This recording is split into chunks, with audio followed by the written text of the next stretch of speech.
Steve Sarkisian had some thoughts on the quarterback situation for the Oklahoma Sooners. We'll discuss that coming up next here on Locked On Sooners.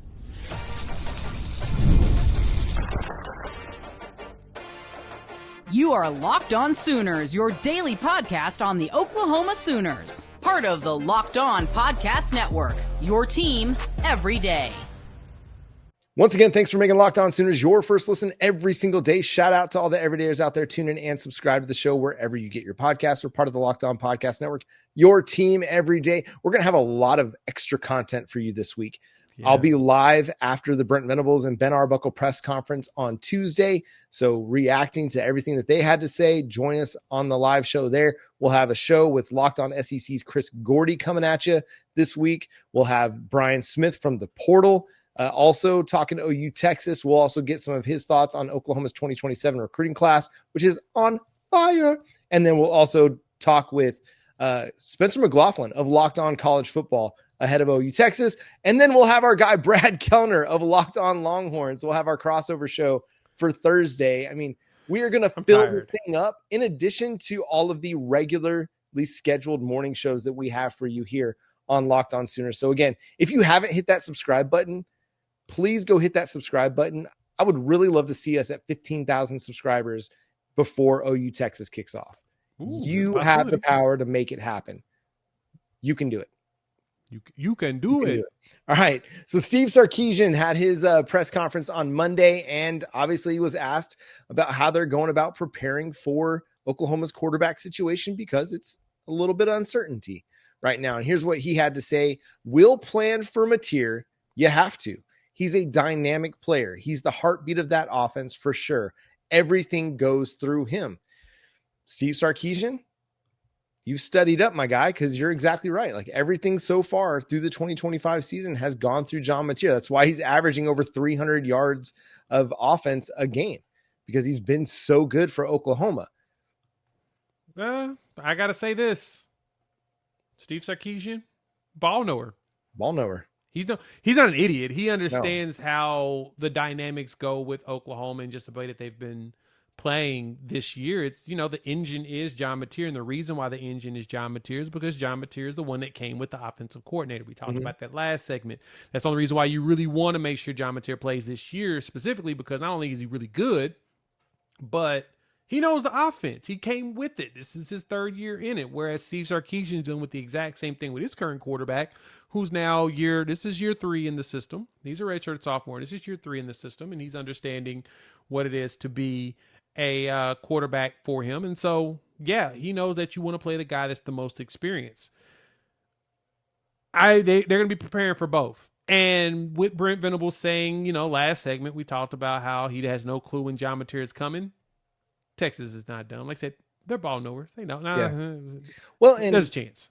And they have the luxury of having seen Michael Hawkins Jr. before and having success. Yeah. So they can afford to maybe, I don't want to say overlook Michael Hawkins Jr., but they can afford to feel confident about their preparation for him as a quarterback.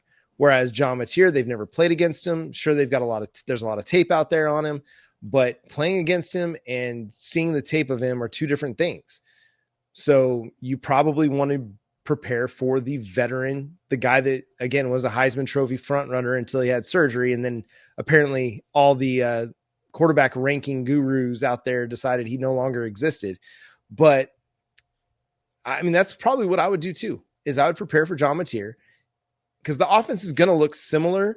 The only difference really is the speed in which these guys run and the power with which they run. Michael Hawkins Jr. isn't going to be running a lot of quarterback power. That's John Mateer's game. John Mateer is not going to be running a ton of, speed stuff to the outside. Totally different games, totally different levels of experience.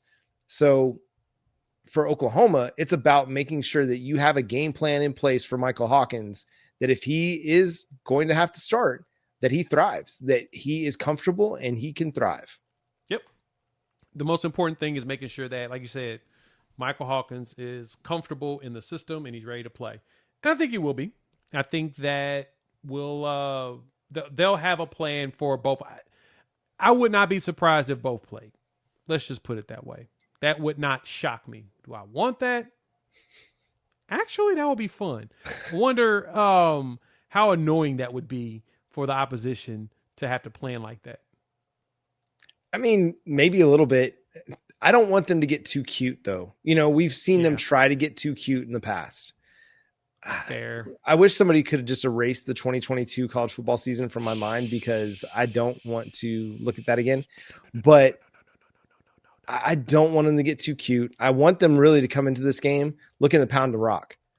Whoever the quarterback is, I want you to really try to emphasize the run game, whether it's 1st and 10 or 2nd and 10. Let's get some runs. Like, I don't want to see stretches of the game where it's 3 straight passes. You know what I mean? I don't want to see every first down being a pass attempt because that you're going to try to catch the Texas defense off guard. I want them to really make it a point of emphasis to run the football. Tory Blaylock, he's up to the task. And he's going to get you positive yardage. Even if he's not going to break a big one, he's going to get you 3-4 yards a pop. He's consistent like that. So let's make it a point of emphasis. Let's bring Xavier Robinson back out of this thing and let's ride him as well. Run the rock, man. Let's pound Texas and play some defensive football. That's what's important. I would love for us to go out there and muscle them. Heck, what was it? Tyree Walker that did that in 23, right? You had a few running backs that was able to muscle their way around. I mean, Dylan Gabriel ran for like 100-something yards in that game too. So you technically could have John Mateer do that exact same game plan and probably see some success. And I think our defense is a lot stronger this year in comparison to where definitely they're gonna cause a lot of problems just by getting pressure or whatnot. But so I know that for Sark and them, the most important emphasis is going to be both quarterbacks can run. We've seen both quarterbacks be able to throw. We've got to make sure that we can get pressure, and that's going to be the most critical thing. Even though so far Oklahoma's passing protection has been solid, besides Kent State, but it's been solid. The question is going to be, can you go out there and just continue to get pressure on them to make them make mistakes? So for us, it's going to be, we're going to lean on our defense again. I think we're going to lean on our defense the entire season, regardless of who's the quarterback. And then we're just going to let John Mateer or Michael Hawkins do like game-winning drives. Yeah. Manage the game, but when you have a shot, take it. Don't be afraid. Like, it's Leonidas in the 300. Come back. Either with your shield or on it, no in between. We're going to go out swinging because I don't want to see the 2022 game plan, the 2024 game plan where we were coaching scared and coaching not to lose the game. I want to see an aggressive Oklahoma Sooners offense that matches an aggressive Oklahoma Sooners defense, and they take the fight to Texas from the opening whistle to the final whistle as well. Like, do not go into this thing scared. That's the worst thing that you could do. Do not. At all. Please. Go in there with the urgency that you can go dominate them, and I hope you do it. Yeah.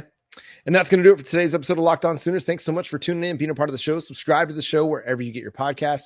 We're free and available on every podcast platform and on YouTube. So hit that subscribe button, hit that notification bell to let you know when new episodes drop. Follow Jay at Unfair Sports. Go check out his channel, Unfair Sports, over on YouTube. You can follow me at John9Williams and read my work covering the Sooners over at SoonersWire.com. The show is at Locked On Sooners on all of your favorite social media platforms. But until next time, he's Jay Smith. I'm John Williams. We'll talk to you then. Boomer Sooner.